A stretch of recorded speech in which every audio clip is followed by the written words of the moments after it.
Madam Secretary, Mr. Minister, distinguished guests, Fred Kempe announced to a group the other day what a terrific thing it was for me to do a bipartisan thing to introduce the Secretary of State.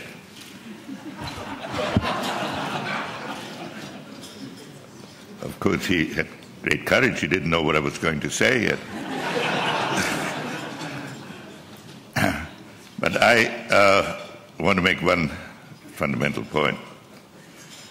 The Secretary, I, Brent Scowcroft, Spick Brzezinski, we belong to a union. It is the Federation of Secretaries of State and the National Security Advisors.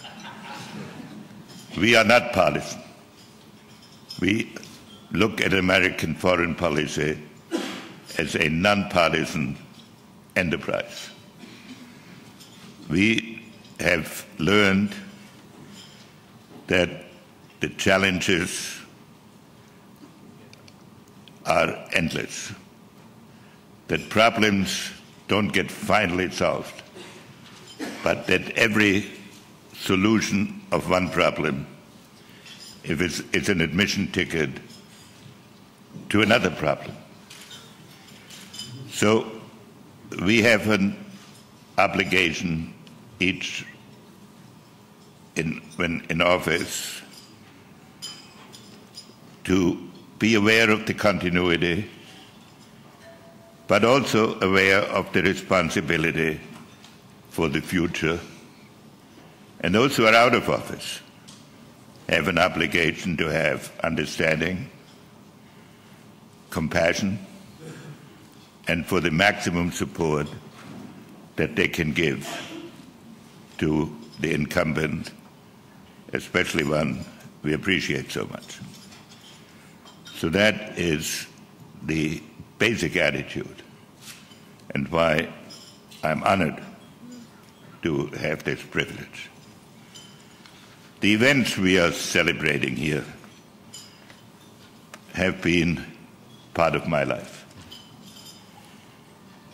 I saw Berlin in 1946 when there were no trees in the Tiergarten, when it looked as if the rubble would take a generation to clean up, and when the idea of a resurrected Germany at the center of Europe took above all enormous faith.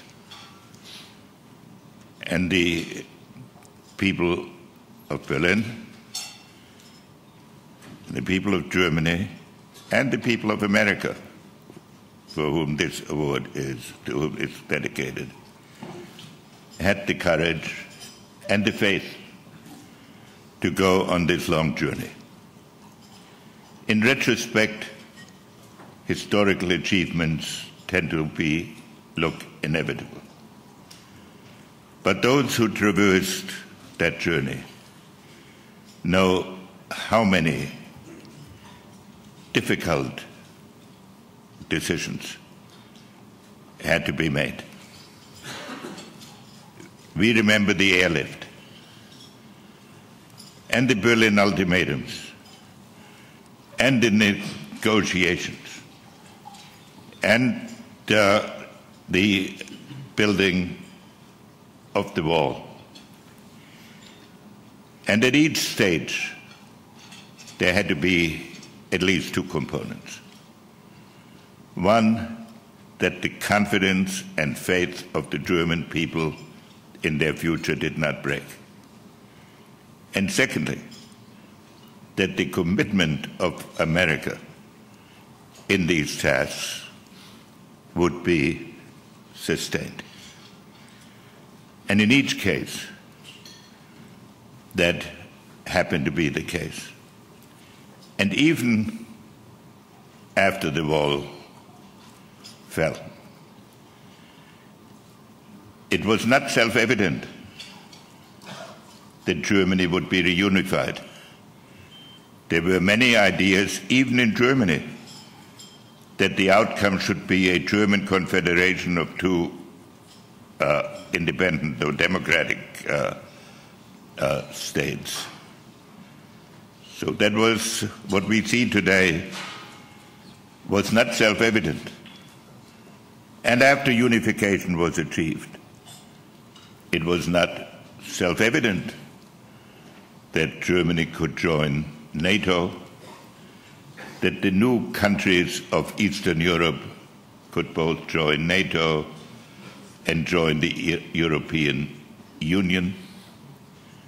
And we need to remember that, because some of the crises of recent years are the result of successes and great achievements achieved through working together, and even when we had disagreements, resolving them in a manner that was not just tactical, but reflected the convictions of both sides. Now, with freedom having moved far west of where all of this started, a whole new set of challenges is arising, with revolutionary movements on a religious basis, the emergence of regions of the world which had been in a subsidiary position, the coming to the fore of problems that can only be solved on a global basis, but that were not even recognized as problems when the events occurred that I am now describing. That is the challenge the Secretary of State has before her. The American people has supported the effort that I have described and deserves a great deal of credit for its steadfastness. The thing that worries me most is to be sure that we maintain unity as we go through the next phase. And my confidence in that is perhaps best expressed in the following way. I was asked by a journalist to write 1,000 words about my assessment of Hillary Clinton. I said, what do I do after the first 3 words?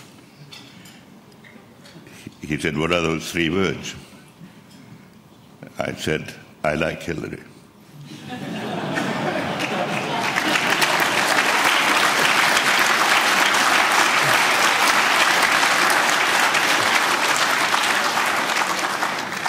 So in that spirit, Madam Secretary, let me ask you to come to this platform and accept the Freedom Award to the American people for what we have witnessed here.